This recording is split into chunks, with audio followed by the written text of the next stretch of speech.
Hello बच्चों, आइए देखते हैं एक प्रश्न। दो वर्गों के क्षेत्रफलों का योग 468 मीटर वर्ग है। यदि उनके परिमापों का अंतर 24 मीटर हो तो दोनों वर्गों की भुजाएं ज्ञात कीजिए। तो हम क्या करेंगे, यहाँ पे मुख्य अवधारणा लिखेंगे। मुख्य अवधारणा। तो ये क्या होगा इस प्रश्न के लिए? तो देखिए, हमें पता है कि अगर ये क्या है, एक वर्ग है, ये क्या है, वर्ग है। और वर्ग की चारों भुजाएं क्या होती हैं, बराबर होती है। अगर ये है, ए है, तो ये ए है, तो ये भी हो जाएगा, ये भी हो जाएगा, ये भी हो जाएगा। तो वर्ग का क्षेत्रफल क्या होता है? वर्ग का क्षेत्रफल,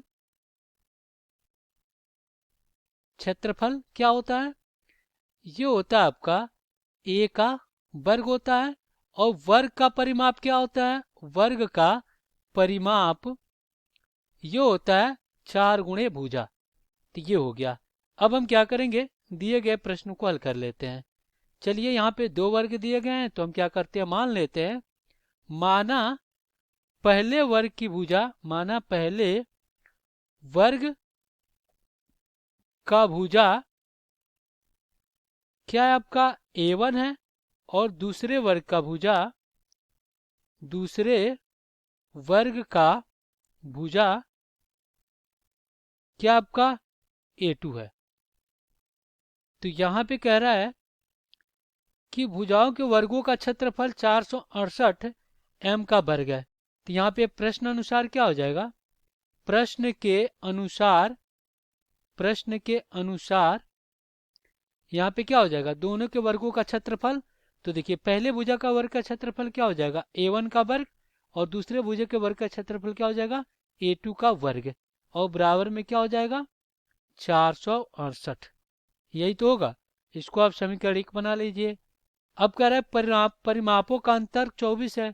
तो पहले का परिमाप क्या हो जाएगा, 4A1 प्लस, प्लस नहीं रहेगा, अंतर कह रहा है तो ऋणात्मक रहेगा। तो यहाँ पे क्या हो जाएगा, ऋणात्मक 4A2 बराबर में क्या हो जाएगा, 24 हो जाएगा। तो इधर में हम क्या कर सकते हैं, देखिए, इधर में हम 4 बाहर लेकर, तो A1 माइनस A2 और बराबर में क्या हो जाएगा, 24 और बटा में 4, 4 छके 24। तो यहाँ से हमें क्या मिल गया, A1 माइनस A2 और बराबर में 6। ये क्या होगा, यहाँ पे अगर हम चाहें, यहाँ पे अगर हम चाहें तो क्या कर सकते हैं, A1 निकाल सकते हैं। A1 बराबर क्या हो जाएगा, 6 प्लस A2, 6 प्लस A2 समीकरण 2 बना लेते हैं। अब A1 का मान समीकरण 1 में रख देंगे। तो यहाँ पे क्या हो जाएगा, समीकरण 1 यानी 6 प्लस A2 क्या हो जाएगा, इसका वर्ग हो जाएगा। और प्लस यहाँ पे A2 का वर्ग। और बराबर में क्या हो जाएगा, बराबर में हो जाएगा 468। चलिए, इसका वर्ग खोल लेते हैं। तो देखिए, हमें पता है एक्स प्लस वाई का पूर्ण वर्ग क्या होता है, एक्स प्लस वाई का पूर्ण वर्ग। ये होता है एक्स का वर्ग प्लस वाई का वर्ग प्लस 2xy। तो यहाँ पे आपका क्या हो जाएगा, 6 का वर्ग 36 प्लस A2 का वर्ग। और प्लस क्या हो जाएगा, ये होगा 6 दूना 12 A2। और प्लस क्या हो जाएगा, A2 का वर्ग बराबर में 468। चलिए, यहाँ पे कितना हो जाएगा, 2A2 का वर्ग और प्लस 12A2 और प्लस कितना 36 बराबर में 468। दो बेनिश ले लेते हैं। तो क्या हो जाएगा, A2 का वर्ग प्लस 6A2 और प्लस कितना हो जाएगा, दो बेनिश ले तो 18 हो जाएगा। और तो ये हो जाएगा 468 और बटा में 2। तो 2 दूना का 4, 2 तिहाई 6 और 4 दूना 8, कितना आ गया, 234। तो यहाँ पे क्या हो जाएगा, A2 का वर्ग प्लस 6A2 और यहाँ पे प्लस क्या 18 और माइनस 200 कितना 34 बराबर 0।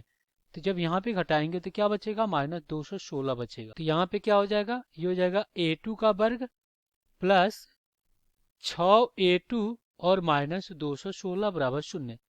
अब हम क्या करते हैं, इसका गुणनखंड विधि से हल कर लेते हैं। चलिए, हम क्या करेंगे, प्रथम पद का गुणा आखिरी पद से करेंगे। तो माइनस 216 A2 का वर्ग हो जाएगा। अब इसको इस प्रकार दो भागों में तोड़ेंगे। गुणा करने पे माइनस 216 A2 का वर्ग आ जाए, योग करने पे क्या आ जाए, 6A2 आ जाए। तो यहाँ पे अगर हम क्या करते हैं, 18 18A2 और गुणे में क्या करते हैं, यहाँ पे माइनस 12A2। तो जब गुणा कराएंगे तो कितना आ जाएगा, माइनस 216 A2 का वर्ग हो जाएगा, और यहाँ पे 18A2 माइनस 12A2, तो क्या आ जाएगा, हम घटाएंगे तो 6A2 आ जाएगा। तो यहाँ पे क्या हो जाएगा, A2 का वर्ग plus 18A2 minus 12A2 minus 216 बराबर 0। तो यहाँ पे अगर हम A2 बाहर लेंगे तो A2 प्लस कितना 18, अगर हम माइनस 12 बाहर लेते हैं तो A2 माइनस कितना हो जाएगा प्लस 18 और बराबर में आपका 0। तो यहाँ से A2 प्लस 18 एक कोष्ठ में और A2 माइनस 12 एक कोष्ठ में बराबर 0। तो यहाँ पे A2 बराबर क्या आ जाएगा -18, और यहाँ से A2 बराबर कितना आ जाएगा 12 आ जाएगा। तो देखिए भुजा कभी ऋणात्मक नहीं होता है, तो ये आपका अमान्य हो जाएगा। ये क्या हो जाएगा, आपका अमान्य हो जाएगा, यानी इसको हम नहीं लेंगे। तो यहाँ पे जो A2 भुजा मिल गया वो क्या मिल गया 12 मिल गया। अब हमें A1 ज्ञात करना है। अब हमें A1 ज्ञात करना है, तो A1 क्या है, A1 बराबर 6 प्लस A2 है। तो यहाँ पे A1 बराबर क्या हो जाएगा, ये होगा 6 प्लस A2 कितना है 12। तो यहाँ पे A1 कितना आ जाएगा, ये आ जाएगा 18। तो इस प्रकार हमने क्या किया, दोनों भुजाएं ज्ञात कर लिया। यहाँ पे A1 कितना आ गया, ये 18 आ गया, और A2 कितना आ गया 12 आ गया। तो ये क्या हो जाएगा, आपका उत्तर हो जाएगा। आशा करते हैं बच्चों ये प्रश्न आपको समझ में आया होगा। धन्यवाद।